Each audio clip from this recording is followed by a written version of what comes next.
How to activate Facebook dating notification settings. Hello and welcome back to our channel. In this video, I'm going to show you how you can easily activate Facebook dating notification settings. So without any delay, let's get started. First of all, go ahead and launch your Facebook application on your mobile device. After that, go ahead and tap on your profile at the bottom right corner and then scroll below and then you'll find a dating option. Tap on it.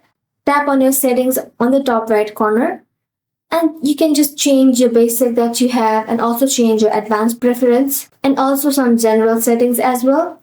And under here you can actually see this option called notification settings. Go ahead and tap on it and just make sure that you have enabled all of these, and basically that's how you activate Facebook dating notification settings. Thank you all for watching it till the end and stay tuned till our next upload.